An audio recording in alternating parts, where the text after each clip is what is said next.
Vi har i det laget Lars-Åke Enström som bor alldeles här intill Axevalla och som är den som har sett till att Team Chasingen kom till Skara-festivalen.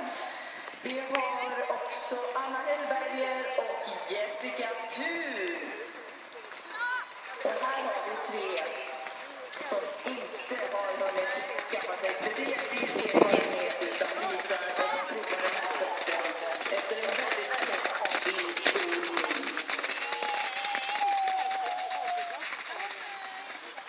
Ja, vi tar inget extra för det.